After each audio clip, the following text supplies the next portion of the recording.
nos hace saber lo pequeños que somos, lo pasajeros que somos. No tenemos más que unos pocos años que nos queden por delante y qué importante es prepararnos para verle el rostro a Dios, para saber que Él está presente y que nuestras vidas tienen propósito. No llegamos a este mundo por casualidad. Dios quiso darnos vida en este tiempo, en estas circunstancias, y quiere y desea que le seamos de utilidad. Pero sí, como dice el canto, es necesaria la santidad. Sin santidad, nadie, ningún ser humano podrá ver el rostro de Dios. Simplemente recibirá una sentencia y no habrá tiempo para excusarse, para decir, pero es que lo hice por esto, lo hice por aquello. Dios nos da la oportunidad hoy. Así que no endurezcamos nuestros corazones, no nos pongamos necios, sino abramos nuestros corazones y pensemos por un instante que hemos sido los dueños de nuestras vidas hasta el día de hoy. ¿Y dónde estamos el día de hoy? ¿Cómo está nuestro corazón con nuestras decisiones? Porque nadie nos puso una pistola para hacer lo que hacemos y para haber hecho lo que hemos hecho hasta el día de hoy. Nadie nos obligó. Así que bien haríamos en hacer un alto y decir, ya tuve mi oportunidad y lo eché a perder. Ya tuve el momento donde yo era quien gobernaba, a mí nadie me decía qué hacer, todos tenían que sujetarse a lo que yo decía, y esto es lo que soy como resultado de todas las cosas que he hecho mal. A veces queremos ver nada más la parte positiva de nuestras vidas. Es que tuve un momento de dicha hace una semana. ¿Y cuántas veces, a cambio de ese día o de ese momento de dicha, has tenido tristezas, angustias y toda clase de sentimientos negativos? ¿Cuántas veces has estado a punto y has pensado en tu mente en suicidarte? ¿Cuántas veces no has querido hacerlo, has llegado al punto de hacerlo y Dios oportunamente manda a alguien para que lo evites? Y por eso estás aquí. No porque tú hayas librado, sino porque Dios te libró de ti mismo, de ti misma. Dios quiere dar una nueva oportunidad, amados. Quiere que volvamos a empezar de cero. Y eso es de lo que hemos venido hablando. Si tienes oportunidad de ver los audios, de escuchar el material de semanas atrás, hemos venido hablando acerca de lo que significa volver a nacer. ¿Cuántas personas hoy en día tienen el anhelo de volver a nacer? Tienen el anhelo de volver a empezar y dicen, es que si yo tuviera una oportunidad más, no haría esto, no haría aquello. O sea, sí reconocemos lo que no haríamos porque concluimos que lo hicimos mal. Sí hay en nuestro corazón, en nuestra mente, una claridad de entender que las cosas no se han hecho como Él lo anhelaba. Y es necesaria la santidad. Es necesaria la santidad, dice la Escritura. Vamos a leer juntos en el Evangelio de Juan, en el capítulo 3, por favor. Juan, capítulo 3.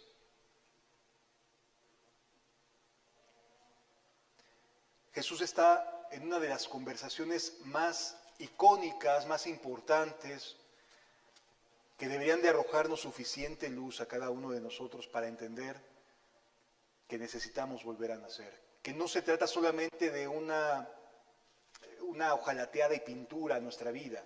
No solamente se trata de échale agua caliente a la sopa Maruchan y ya en automático se va a poder estar lista. No, hay que entender la palabra de Dios, hay que profundizar en su voluntad y no en la nuestra.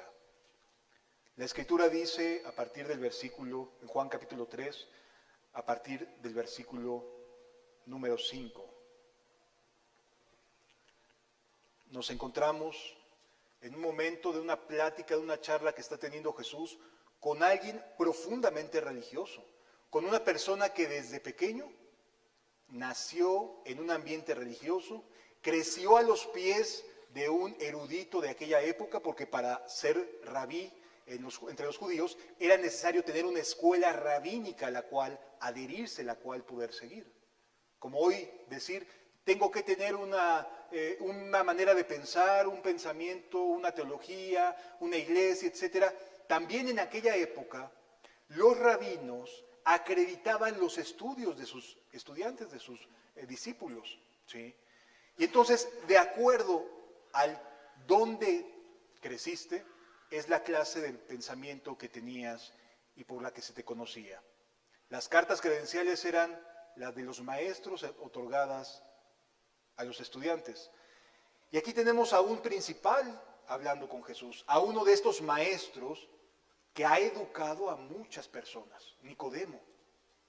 Y está acercándose a Jesús para preguntarle, básicamente, ¿por qué su vida, por qué la vida de Nicodemo no está siendo tan fructífera, tan llena, como Jesús acababa de demostrar que sí brindaba? Las palabras de Jesús, en contraste con las palabras de alguien erudito como Nicodemo, entraban en el alma, penetraban el corazón y hacían sentir que la gente debía hacer algo por renovarse, por reconciliarse con Dios. No solamente era información intelectual que llenaba sus mentes, no. Las palabras de Jesús, en contraste con las palabras de Nicodemo, con lo que Nicodemo enseñaba, producían algo en su corazón, en el corazón de las personas. Y Nicodemo pudo reconocer que su vida como religioso, como alguien que había caminado, que había crecido en medio de un ambiente difícil, pero religioso, no tenía lo que Jesús estaba dando en su vida.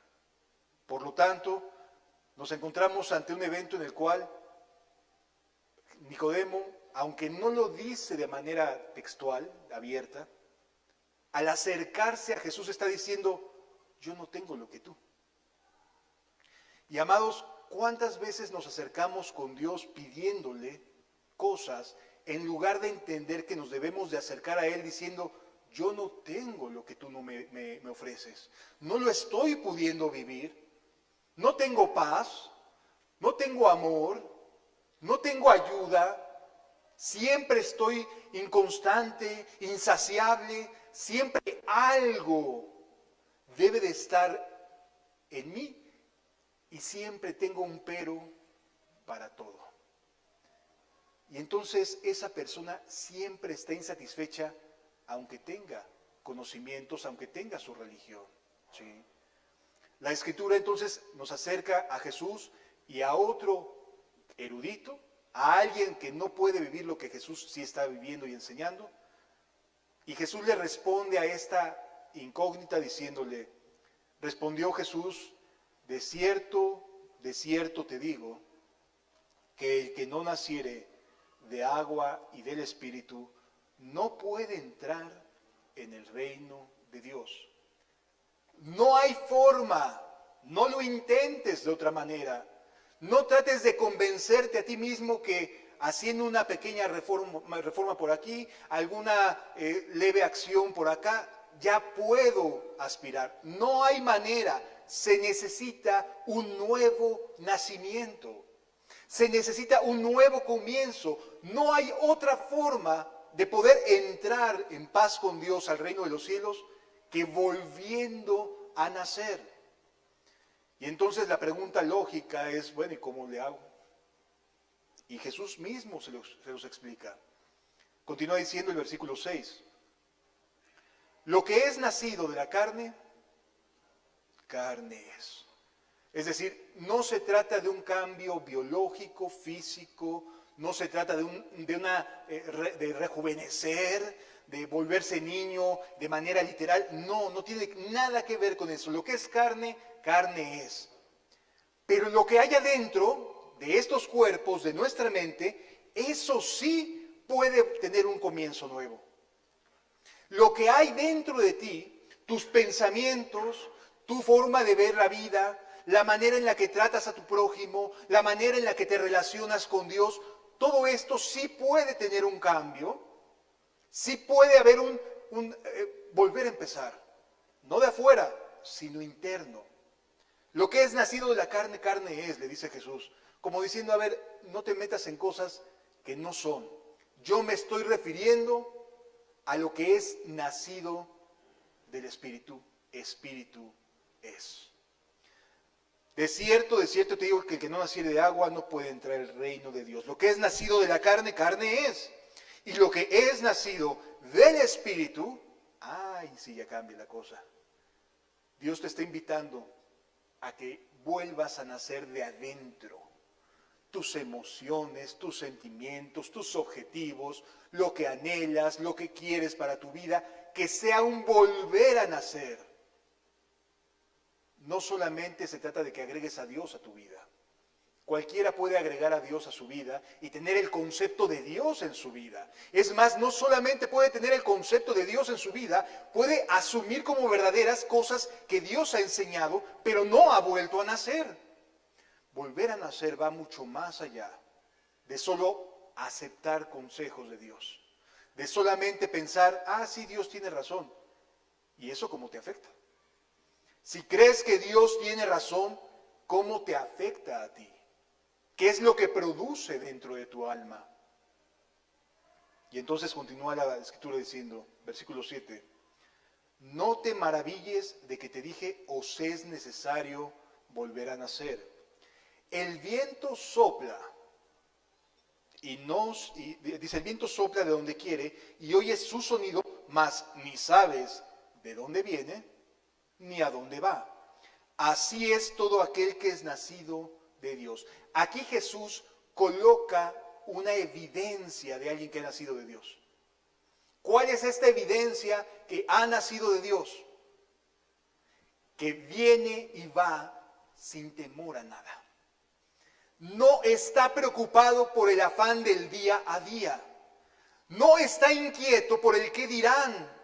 No le preocupa en lo absoluto lo que venga el día de mañana. No sabe dónde está hoy, o puede sí saberlo, pero no sabe dónde va a terminar, porque es de Dios. Y esta libertad es una bendita libertad, porque no quedas sujeto a nada de este mundo. Porque aunque puedas tener señalamientos, porque aunque puedas decir, oye, es que esto, es que aquello, tú eres libre. No te afectan en el corazón, no te producen angustia ni ansiedad, porque eres libre. ¿Sí me doy a entender, amados? Eres libre. Y lo que pueda pasar en tu vida, lo recibes, pero no te hace menos, no te vuelve esclavo de nada. Muchas personas hoy viven esclavas de la tecnología, de los aparatos, y viven que si no tienen el internet activo, se empiezan a tronar los dedos, empiezan a angustiarse, pareciera que no tienen paz, les es robado aquello en lo que más invierten tiempo. Amados, cuando uno ha nacido de Dios, puede tener un aparato o no, puede estar en un lugar o en otro, siempre está acompañado por el Dios Altísimo y verdadero.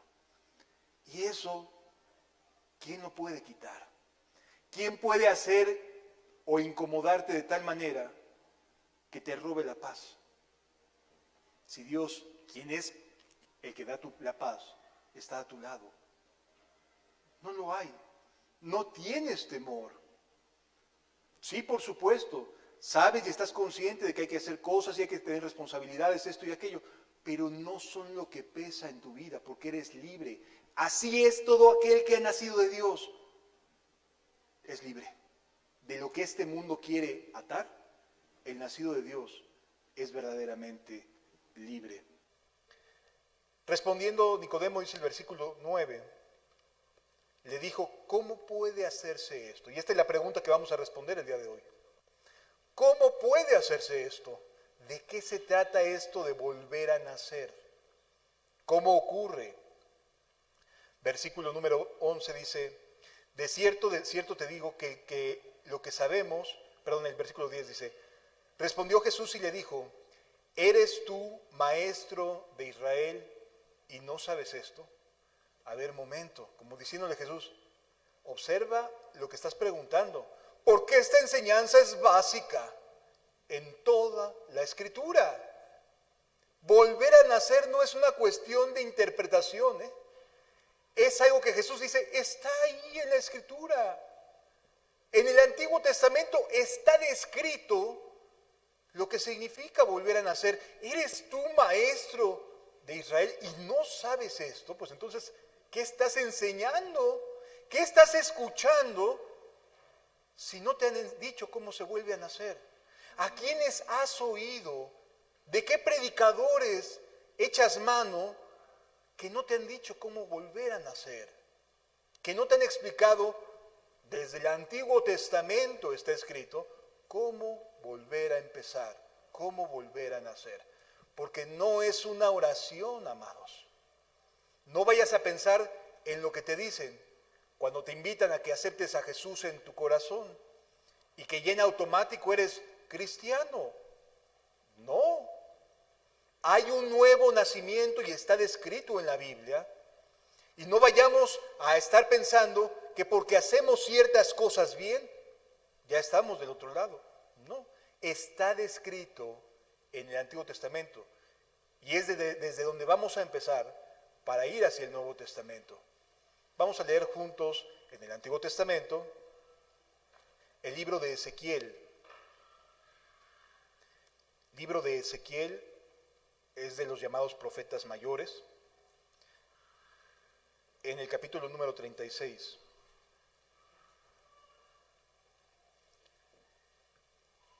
Libro de Ezequiel, capítulo número 36. Y vamos a entender algo de lo que Dios opera en el corazón del ser humano. Para poder contextualizar, es decir, para no sacar de contexto las cosas, porque algo que es bien importante es que todo lo que aprendas tenga no solamente referencias bíblicas.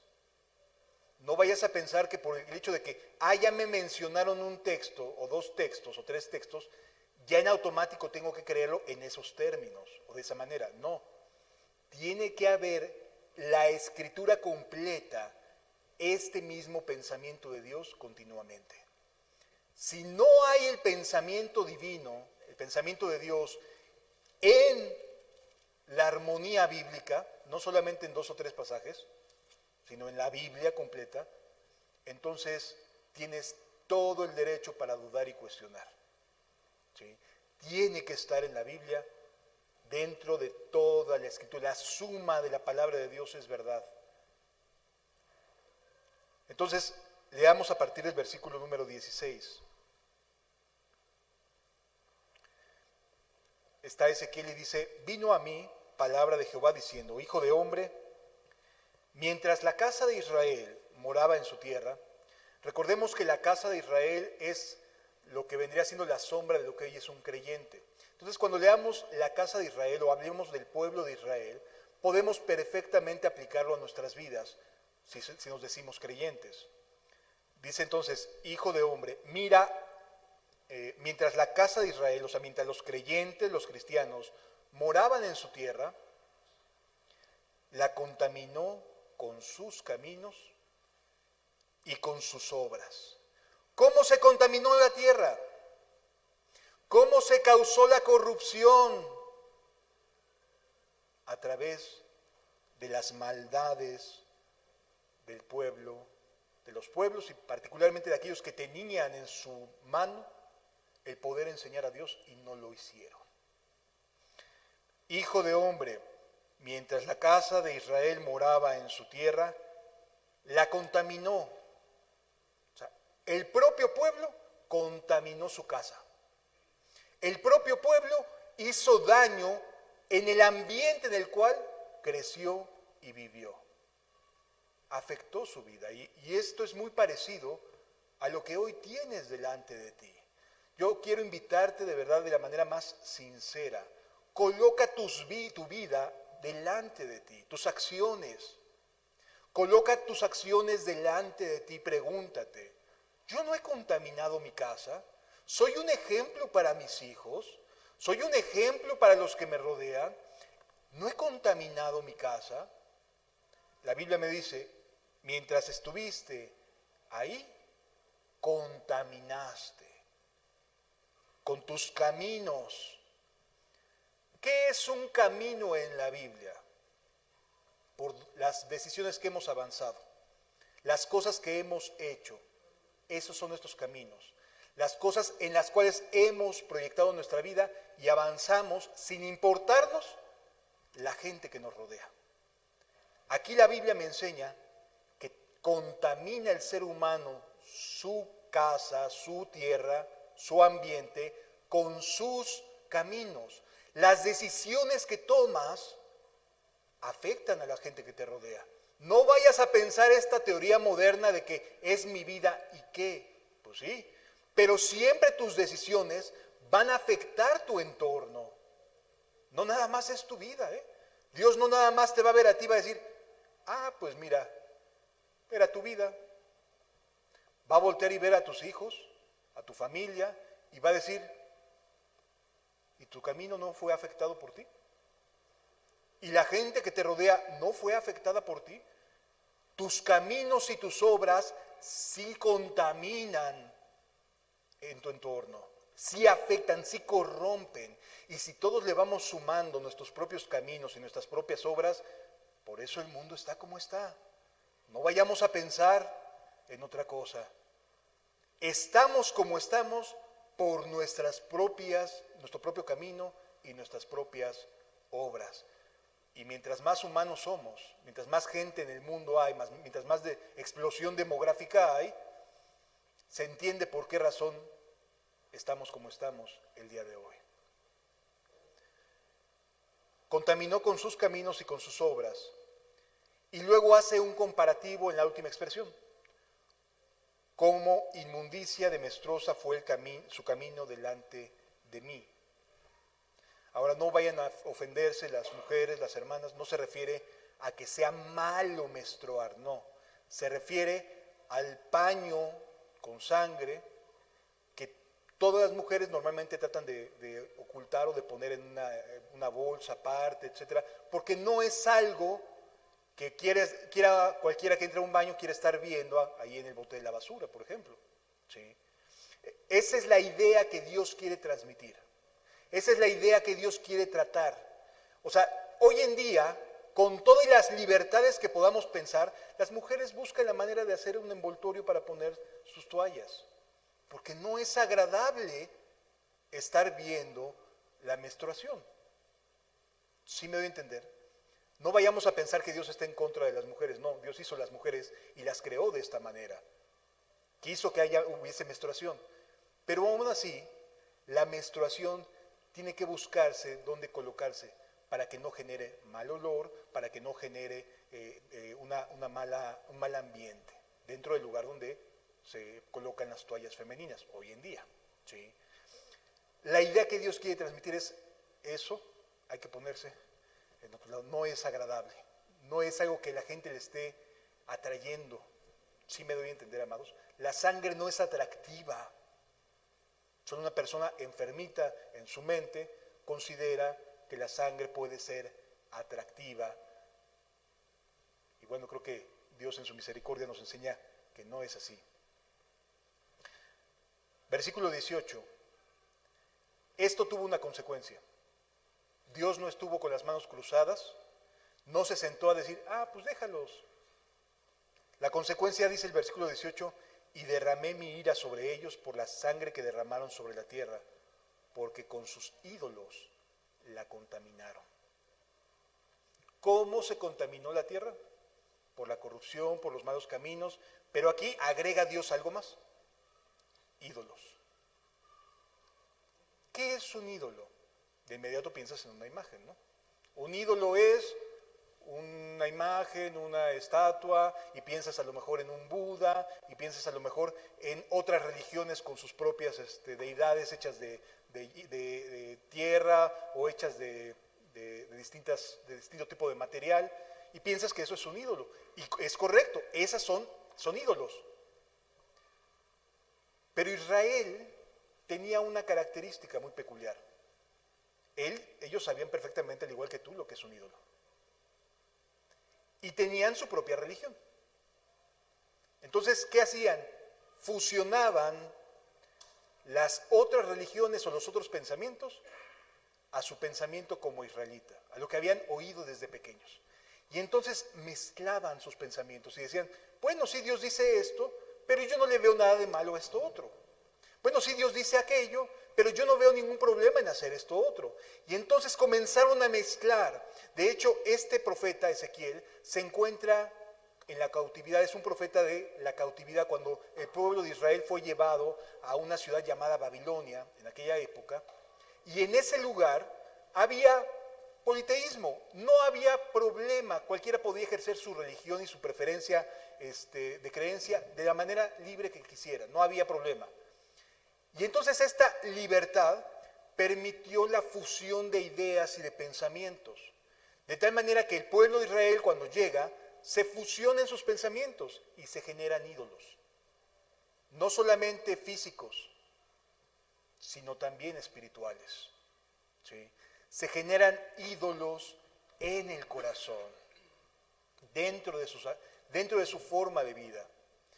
Y los ídolos más típicos de una persona que no está adorando a un monito es el dinero, es el amor, son cuestiones emocionales y se generan ídolos. Y en función de eso gira su entorno y acepta lo que sea en función de lo que es un ídolo. Y si su culto a su ídolo le dice, tienes que hacer esto, esto y esto, la persona que tiene un ídolo, que contaminó con un ídolo su vida, va a seguir lo que el ídolo le diga. Para ser rico tienes que hacer esto. Para ser feliz tienes que hacer aquello. Y entonces hay también sacerdotes de los ídolos, los coaching y las personas que están buscando siempre emocionar, ¿verdad? También son como si fueran sacerdotes hoy en día que están buscando que la gente se sienta entusiasmada mientras esté soltando dinero. Y hay iglesias que enfatizan de una manera horrible cuestiones de dinero y están generando ídolos en el corazón. El dinero es un ídolo, el amor es un ídolo. Sí, amados. El amor de Dios no genera idolatría, pero el amor del mundo sí. Y entonces tienes a mujeres que las pueden estar maltratando en sus casas, pero tienen al marido por ídolo. Y entonces lo que el ídolo diga, lo reciben. Y pueden estar peleándose en sus mentes, diciendo, ¿por qué estoy permitiendo este sobajamiento? ¿Por qué estoy permitiendo los golpes? ¿Por qué estoy permitiendo esta manera de ser? Pero como el ídolo es el hombre, el varón, todo va a girar en torno a ello. Lo que diga, lo que haga, a todo se le va a decir, sí tienes razón. Lamentablemente, lo que hace un ídolo para contaminar a las personas es que los incapacita para tener un criterio propio, un criterio personal. ¿Sí me doy a entender? Te sometes al culto a la personalidad, al culto a qué dirán. Hay gente que vive del aplausómetro y si lo aplauden, vive feliz. Pero si no le aplauden, se deprime. Hay mucha gente que está viendo ahí cuántos likes tiene mi publicación. Y dependiendo de cuánta popularidad tuvo, se siente feliz y contento. Y si nadie le puso, o uno o dos, se apachurran, se sienten que no tuvieron éxito. Y entonces se vuelve literalmente, una necesidad en la vida de las personas. Los ídolos no solamente son figuras externas, los ídolos son aquellas cosas en las cuales tú te mueves para tomar tus decisiones. Tú estás caminando alrededor de ellos y estás recibiendo las instrucciones de tus ídolos. Si tan solo hoy supieras lo que te puede dar paz, si pudieras entender la libertad que Dios te convoca a tener, si pudieras entender que de verdad Dios te devuelve un criterio propio, dejas de estar pensando en el qué dirán, Ese es un nuevo nacido. Pero la gente, a través de su idolatría, contamina sus caminos. Versículo 19, perdón. Les esparcí por las naciones y fueron dispersados por las tierras. ¿Cuál es la consecuencia? Que Dios te manda por distintos caminos y te lleva por aquí, te envía por allá y te envía por otros lados. No es que te envía de misionero, no es que te envía en su nombre, no, vas en tu nombre a tomar tus propias decisiones y a encaminarte como tú decidas. O sea, es tu vida.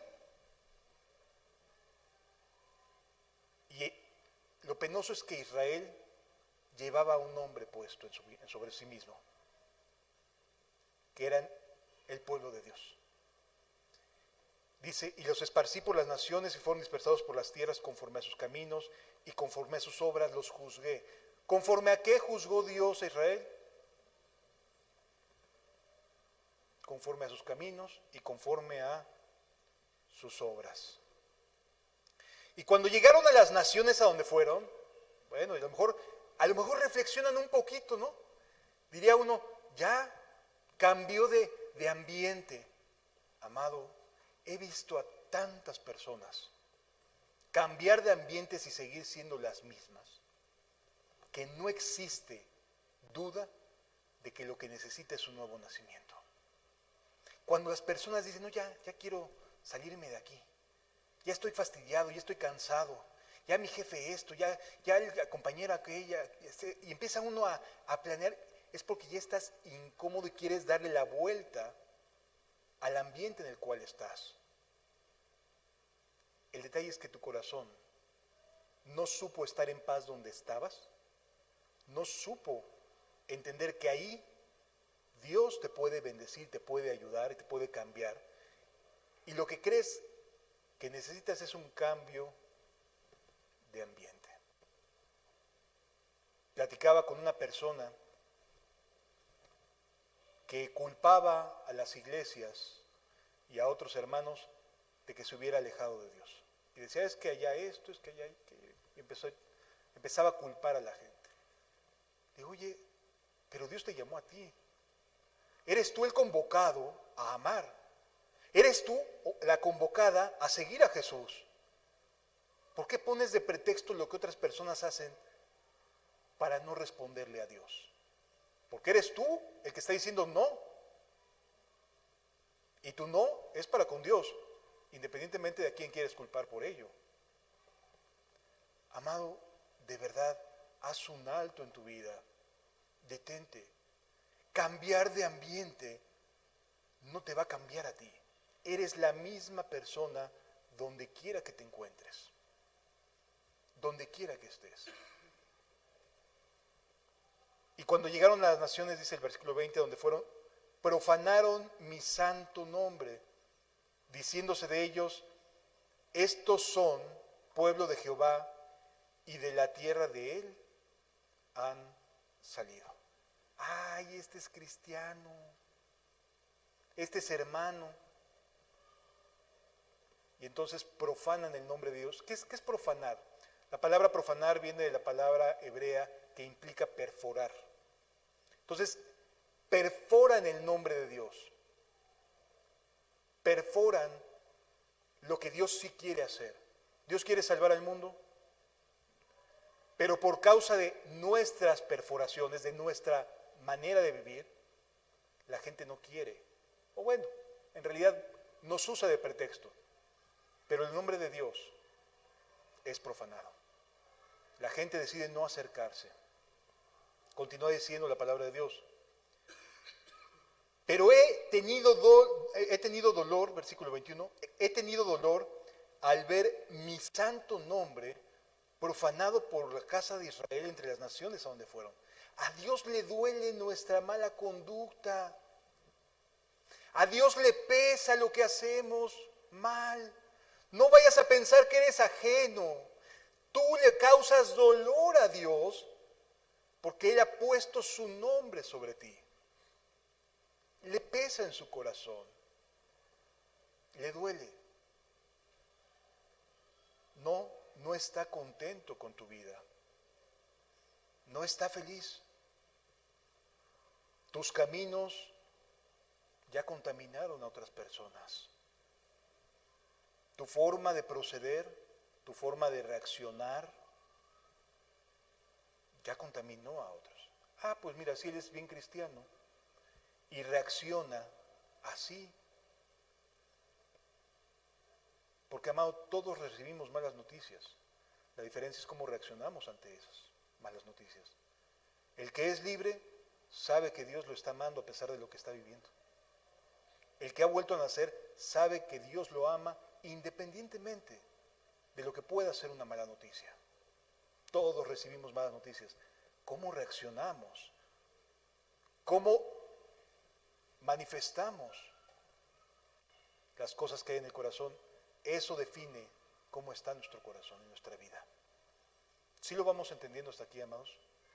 Y eso le duele a Dios. Sí le has causado un dolor a Dios. Dios no está contento. Y a lo mejor ni siquiera te preocupa eso. Pero Dios no está feliz contigo. Continúa diciendo la Escritura. Por tanto di a la casa de Israel, así ha dicho Jehová el Señor, no lo hago por vosotros. No es porque nosotros seamos muy capaces, ni tampoco porque lo merezcamos. No lo hago por vosotros, ha dicho Jehová el Señor. No lo hago por vosotros, oh casa de Israel, sino por causa de mi santo nombre, el cual profanasteis vosotros entre las naciones a donde he llegado. Dios va a hacer un compromiso, y este es el nuevo nacimiento. Para aquellas personas que no sabían dónde estaba el nuevo nacimiento, aquí está. Esto significa volver a nacer. Que Dios se compromete a santificar su nombre en ti. No porque tengamos algo bueno que hacer o que merecer, sino porque Él se compromete a algo. Esto que voy a hacer, no lo voy a hacer por ti. No lo voy a hacer por la gente que te rodea. Tú ya demostraste que no puedes. Tú ya demostraste que no estás bien. No lo voy a hacer por ti, sino por amor de mi propio nombre. Y entonces se compromete a algo. Y santificaré mi grande nombre profanado entre las naciones. Dios se compromete a santificar su nombre, a hacerlo santo. Hace rato cantábamos, es necesaria la santidad. La santidad no quiere decir que no te equivoques, que no se te caiga un vaso de agua, que no tengas un error ortográfico. Eso no significa santidad. Santidad significa vivir amando a Dios y sin ofenderlo. Eso es santidad. Santidad tiene que ver con mi relación con Él, que se refleja, sí, en nuestra relación con las demás personas, sí, eso es definitivo. Pero tiene que ver con mi relación con Él. Él es el que me va a santificar. Él es el que me hace santo. No, yo no puedo hacerme santo. Porque ¿qué delincuente puede decir a otro delincuente, yo te ayudo? No se puede. Si uno está mal, ¿cómo puedes decirle a tu hermano, déjame ayudar a quitar la paja de tu ojo, teniendo una viga en el ojo propio? No, esto viene de arriba, mi amado. ¿Sí me doy a entender? Viene del cielo. Este compromiso no es humano, no es con y entre humanos, es de Dios con nosotros.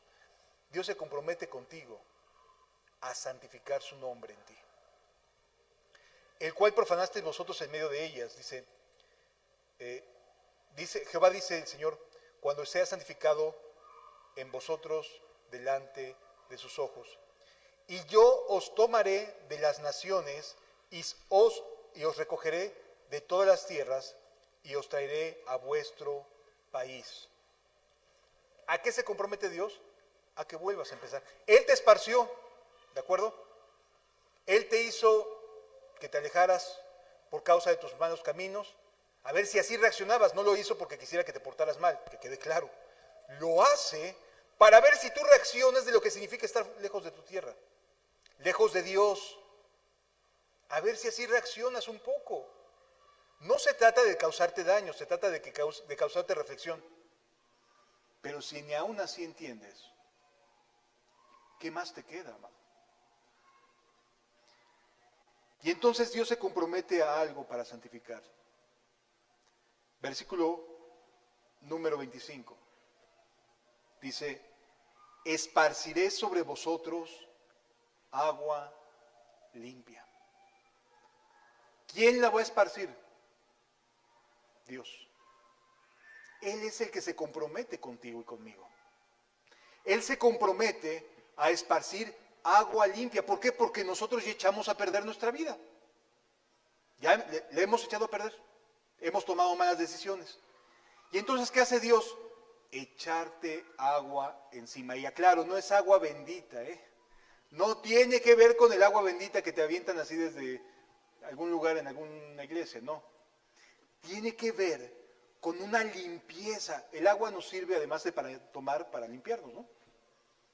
El agua que Dios nos brinda es figura de lo que Cristo sufrió cuando fue alanceado, y dice que salió agua y sangre.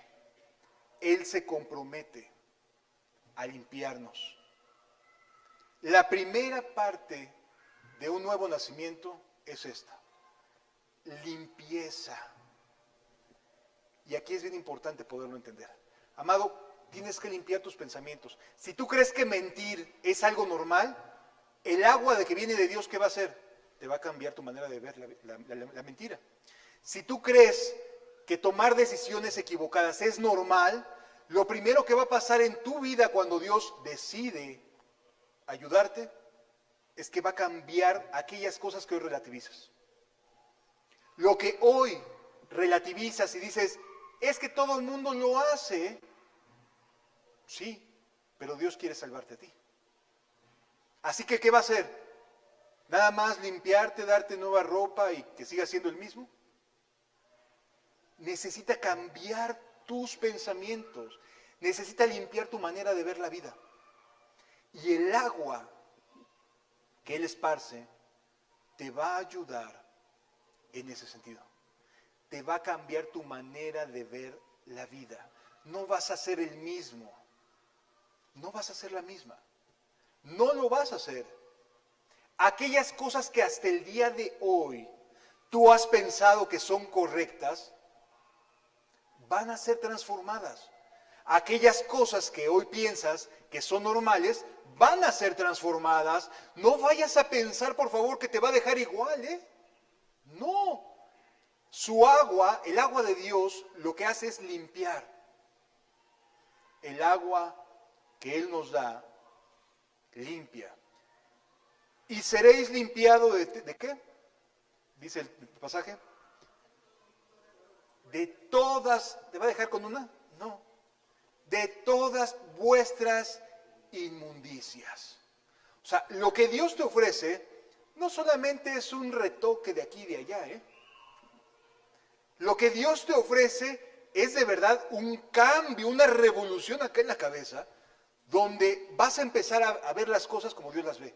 Y a lo bueno que Dios ve le vas a llamar bueno, y a lo malo que Dios ve como malo le vas a llamar malo.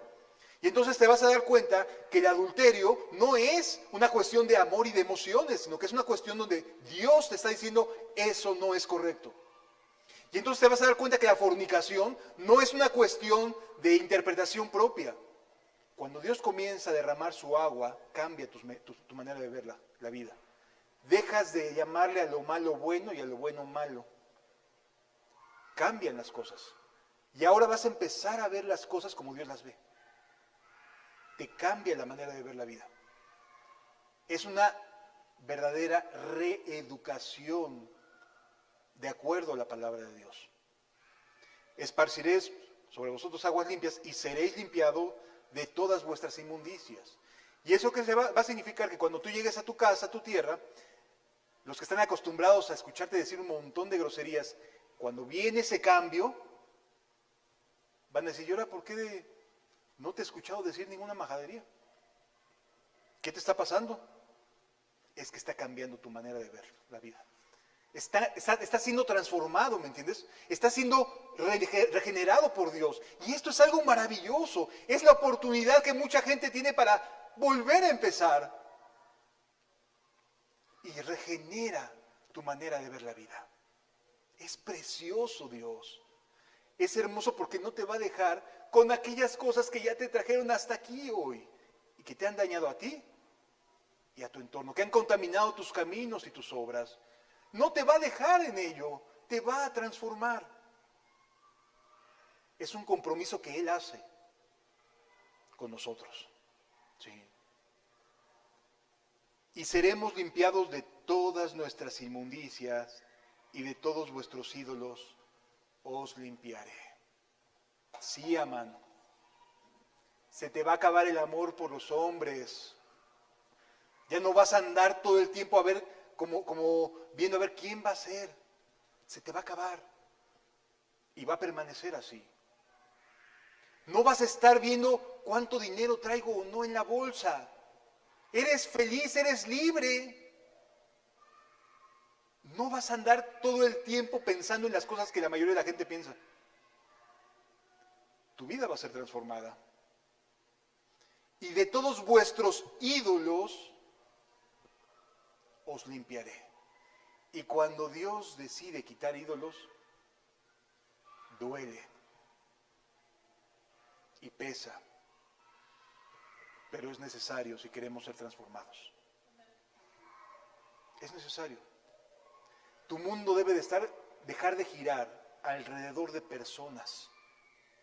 Tu mundo debe de dejar de girar alrededor de lo que traigo en las bolsas. Tu mundo debe dejar de girar en torno a lo que hago o no hago yo, para pasar a entender lo que Dios hace y no hace. Y entonces descansas en Él, ya no descansas en lo que puedes hacer tú. Descansas en lo que Él va a hacer contigo. Versículo 26. ¿Qué más es nacer del Espíritu? Os daré, ¿qué dice la Biblia? Corazón nuevo. No se refiere que te va a abrir y te va a operar, no. Va a transformar lo que te motiva. ¿Han escuchado aquella frase de tienes que seguir de tu corazón? Bueno, lo que va a hacer Dios es quitar el que tienes y darte, regenerar uno nuevo en ti. ¿Y a poco se puede? ¿No dice el dicho árbol que nace torcido jamás su rama endereza? Eso sí para el ser humano. Pero para Dios no hay imposibles. Él sí lo quiere hacer. De hecho, ese es su compromiso. ¿Sí lo entendemos? Ese es un compromiso de Él. Es algo que Él va a hacer si en verdad cambia tu manera de vivir. Si de verdad te acercas con sinceridad diciéndole, Señor, aquí está mi corazón, cámbialo. Dame uno nuevo. Te va a doler porque hay cosas que sí valoras. Sí, hay cosas que ya te son entrañables, a las que ya te acostumbraste, que ya son como, perdón por a lo mejor el ejemplo, cuando tú le das a un perrito de la calle un huesito con algo de carne, pues es su huesito, y se habitúa a su huesito, y es lo que tiene. Y si tú se lo quieres quitar, te va a agredir. Pero si Dios te ofrece algo mucho mejor que un huesito, quizás, y no digo que siempre, porque hay gente que se pone muy dura de corazón, pero quizás puedas dejar el huesito por irte a lo que Dios te ofrece. Él te ofrece un nuevo corazón. Quizás hoy lo entiendas. Dios te conceda el entendimiento para comprender que has estado viviendo bien de a poquito, amado, cuando Dios te ofrece cosas mucho mayores y mejores. Os daré corazón nuevo, pero no solo un corazón nuevo, pondré espíritu nuevo dentro de vosotros. Es decir, no solamente te va a cambiar un poquito, si lo alcanzas a ver, vas a ser una nueva persona entera, completamente. Pondré espíritu nuevo dentro de vosotros. Y quitaré el corazón de piedra, sí, ese que hoy te hace decir, No, gracias. Ese lo va a quitar. Ese que tanto te cuesta trabajo y con el cual tanto luchas, y que dices, es que ¿por qué quiero hacer lo bueno y no puedo? Y que te vas a Romanos 7 tratando de entender a la luz de Romanos 7, pues sí, Romanos 7 es la persona que no tiene a Cristo.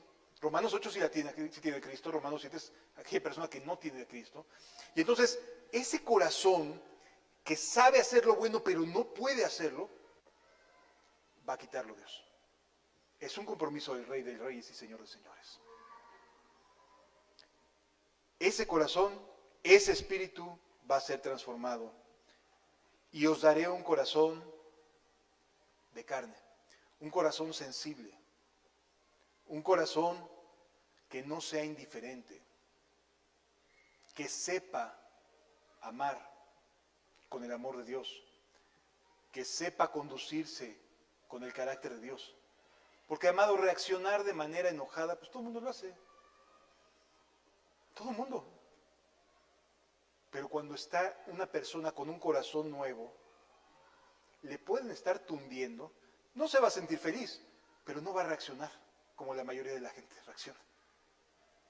Sí me doy a entender, o sea, le pueden estar tundiendo y puede estar recibiendo un montón de cosas, no va a reaccionar como la mayoría de las reacciones a aquella persona que ha vuelto a nacer. Si alguien no ha vuelto a nacer, probablemente reaccione de maneras normales. Pero la nueva criatura no es así. Y pondré dentro de vosotros mi espíritu. O sea, imagínate todo lo que hace Dios y a lo que se compromete Dios contigo. Te limpia, te da un nuevo corazón, te da un espíritu nuevo, o sea, te regenera completamente por dentro. Pero no solo eso, sino garantiza que tu conducta va a ser conforme al reino de los cielos porque te da su espíritu. O sea, es maravillosa la oferta que Dios te hace. Sí, es verdad, hay que dejar de pecar, hay que dejar las cosas a las que estamos habituados, sí, pero la oferta es mucho mayor. Es mucho mayor lo que Dios quiere para ti que lo que estás queriendo mantener aferrado. Es mucho mayor. Pondré dentro de vosotros mi espíritu y haré que andéis en mis estatutos y guardéis mis preceptos y los pongáis por obra. Pues estás nuevo, ¿cómo no vas a poder? Ahora sí vas a poder vivir una vida santa, porque empezaste de cero, amado. Y este es el compromiso de Dios, no es mío. Es un compromiso del Rey de Reyes. Versículo 28. Habitaréis en la tierra que di a vuestros padres y vosotros me seréis por pueblo y yo seré a vosotros por Dios. Versículo 29. Y os guardaré de todas vuestras inmundicias y llamaré al trigo y lo multiplicaré y no os dará hambre. ¿Sabes por qué mucha gente se decepciona de la religión? Porque no tiene un nuevo nacimiento. Porque cuando alguien ha vuelto a nacer no tiene hambre jamás. Me refiero a hambre de Dios. O sea, siempre está siendo en su relación personal nutrido. No se desilusiona. Las personas que no han vuelto a nacer, que solo tienen una vida moral, una vida religiosa, se van a cansar. Se cansan. Pero cuando el corazón ha sido regenerado por Dios, esto no sucede. No te vas a cansar. Sí, hay momentos que tendrás de dificultad, pero siempre tendrás ahí la seguridad de Dios que te va a levantar y te va a decir, aquí estoy, no temáis, yo soy tu Dios que te guardo. ¿Sí? Vas a tener la seguridad de que Dios está ahí. Y cuando te sientas débil, vas a tener la seguridad de que Dios esté ahí. Y cuando te sientes tentado, vas a tener la seguridad de que Dios está ahí. Y cuando sientes que no puedes más, vas a tener la seguridad de que Dios está ahí. Y entonces vas a vivir como una nueva criatura. Porque lo que hace que una persona sea nueva es Dios. No una vida moral. No una vida correcta o semicorrecta. ¿Sí lo vamos entendiendo, amados? ¿Alcanzamos a entender la invitación que Dios te hace? Es una nueva oportunidad, literal. Es una nueva oportunidad. Quiero terminar leyendo Tito capítulo 3, ya en el Nuevo Testamento, para que nos demos cuenta que no es una mera interpretación momentánea, sino que en verdad es una nueva invitación a empezar de cero. Tito capítulo 3, versículos 3 al 7. Pablo le está escribiendo a un discípulo y le dice, porque nosotros también éramos, ya no lo son, pero sí eran, en otro tiempo insensatos. Pablo no se está describiendo como insensato, está diciendo que en otro tiempo fue insensato. En otro tiempo éramos insensatos, rebeldes, extraviados. O sea, te das cuenta que estas cosas no son lo normal ni parte de la vida de Pablo. No es un miserable. Esclavos de concupiscencias y deleites diversos, viviendo en la malicia y envidia, aborrecibles y aborreciéndonos unos a otros. Esta es la vida antes de Cristo. Esto es lo normal. Me hacen, me la pagan. Lo normal es, ahora va la mía. Ahora me toca a mí. Eso es lo normal en la vida antes de Cristo. Las disensiones, la venganza, las envidias, eso es lo normal en un no convertido. Pero en un convertido, ya las cosas no son iguales. Pero cuando se manifestó, versículo 4, pero cuando se manifestó la bondad de Dios nuestro Salvador, que está pasando hoy, porque se está manifestando la bondad de Dios, la oportunidad que Dios te brinda, esta es la bondad de Dios para ti, este es el momento, se manifestó la bondad de Dios, aquí la tienes, te es necesario volver a nacer, y Dios se compromete a todas las cosas que acabamos de leer. Esta es la manifestación, la exposición pública de lo que Dios quiere hacer de cada una de las vidas de todos. Pero cuando se manifestó la bondad de Dios nuestro Salvador y su amor para con los hombres, ¿por qué es amor? Nos salvó. Nos salvó. Eso es lo que Dios quiere para ti hoy. Salvarte. Que dejes de ser lo que eres para convertirte en lo que Él quiere que seas. Te quiere salvar. Vino por ti. Nos salvó no por obras de justicia que nosotros hubiéramos hecho. Aquí no se trata de lo que tú tienes que ofrecerle a Dios, sino lo que Dios te ha ofrecido el día de hoy. Sino que su misericordia, por el lavamiento de la regeneración y por la renovación en el Espíritu Santo. Lo que acabamos de leer en Ezequiel, nuevamente, está aquí presente en la vida cristiana. Por el lavamiento de la regeneración, cambio de pensamientos, cambio de manera de ver la vida, cambio en cómo percibo las cosas, dejo de ver el pecado y de justificarlo en mi vida. Aclaro, porque somos buenos para señalar a otros, no, en mi vida hay cambios reales. Derramó en nosotros abundantemente por Jesucristo nuestro Señor, para que justificados por su gracia viniésemos a ser herederos conforme a la esperanza de la vida eterna. Amado, yo no puedo hacer más que manifestar la bondad de Dios. No puedo más que acercarte y colocarte en lo que Dios quiere para ti. La otra parte te toca a ti. Esforzaos. En cierta ocasión Jesús va caminando y le preguntan, maestro, ¿son pocos los que se salvan? Y la respuesta de Jesús no fue, sí, no, o depende de la voluntad de Dios. No. Lo que dijo fue, agonizomai, es la palabra en griego, esforzaos a entrar por la puerta angosta. Porque os digo que muchos procurarán entrar y no podrán. Muchos de los aquí presentes, es la gran mayoría, sí va a procurar, sí va a entender, pero no va a poder. ¿Por qué? Porque el llamado de Jesús es agoniza para poder entrar en el reino de los cielos. Toma las decisiones que sean necesarias.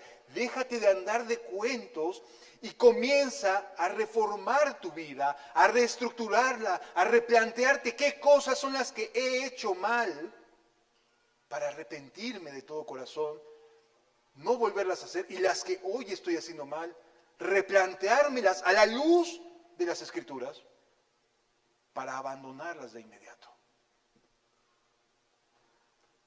La manifestación de la bondad de Dios por medio de Jesucristo está otorgada, está expuesta ampliamente el día de hoy. Ya no es responsabilidad más que tuya el cómo y qué hagas con ello.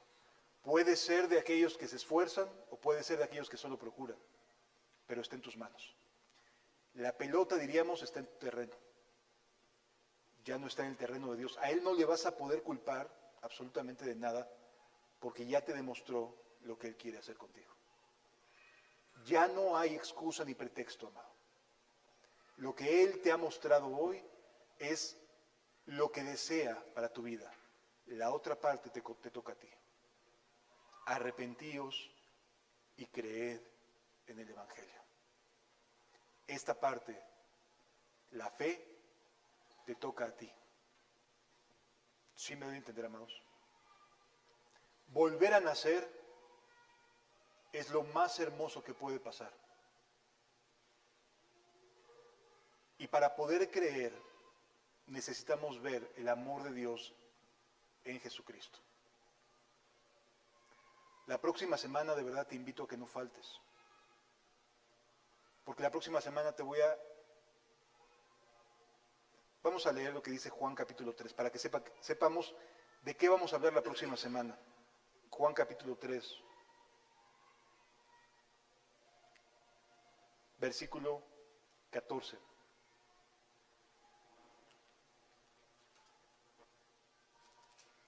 Y como Moisés levantó la serpiente en el desierto, así es necesario que el Hijo del Hombre sea levantado, para que todo aquel que en Él cree no se pierda, mas tenga vida eterna. Lo que vamos a hacer la próxima semana es levantar a Cristo. Demostrar que su sacrificio fue por amor y es suficiente para limpiar los corazones más duros, para darte una nueva oportunidad. Pero sí es importante que te vayas con esto en el corazón. La oferta que Dios te hace es enorme. Y la próxima semana Dios va a perdonar. Dios va a dar nuevos nacimientos a aquellos que hoy decidan decir: yo quiero ser una nueva criatura. Yo quiero volver a nacer. ¿Por qué? Porque la próxima semana Jesús va a ser levantado y es ahí donde nacemos de nuevo. Ese es el lugar del nuevo nacimiento, ante la cruz. Así que te invito sinceramente a que si quieres volver a nacer porque te reconoces pecador, porque reconoces que tu vida ha sido una vida de conocimiento nada más, te invito sinceramente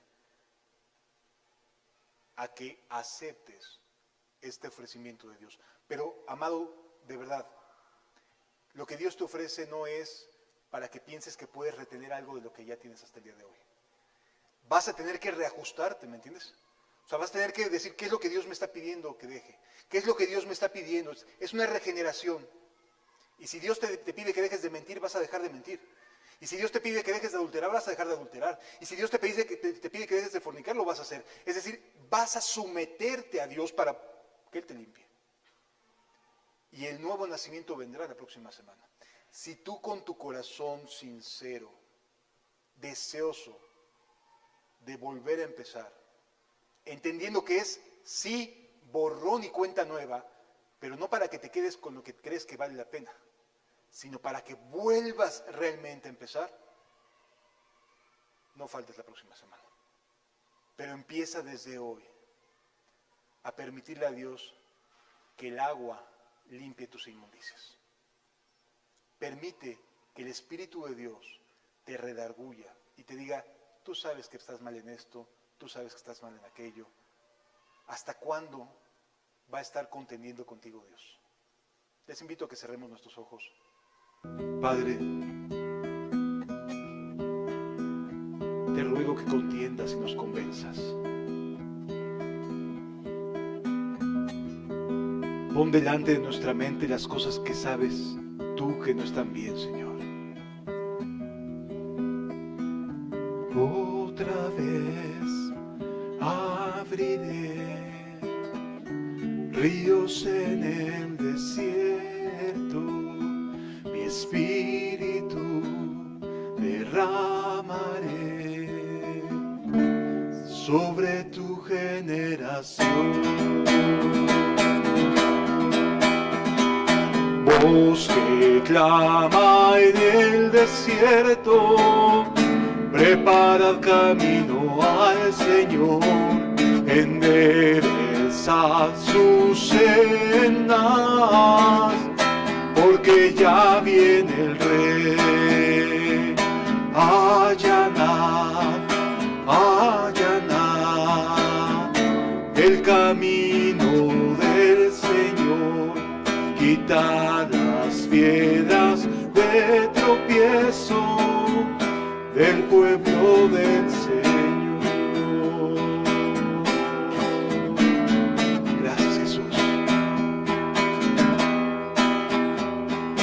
Gracias, amado Rey. Gracias, Jesús. Por favor, ayúdanos, Padre.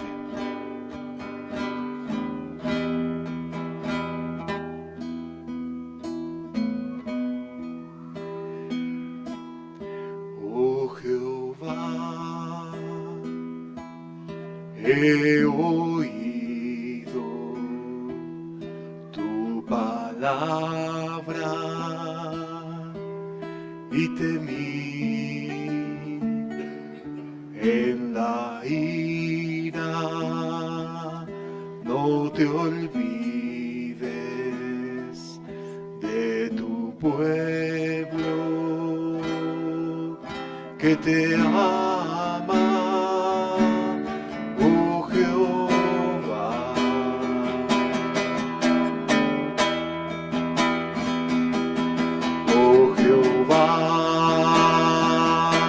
Aviva tu obra en medio de los tiempos, hazla conocer, oh Jehová.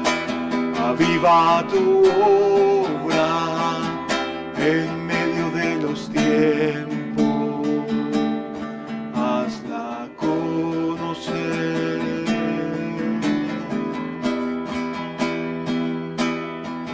Por favor, Señor,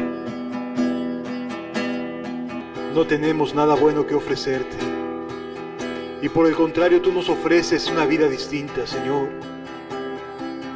Por favor, no permitas que nuestro corazón se endurezca de tal manera que no querramos seguirte, Señor. Oh Jehová, aviva tu obra en medio de los tiempos, hazla conocer, oh Jehová. Aviva tu obra en medio de los tiempos, hazla conocer.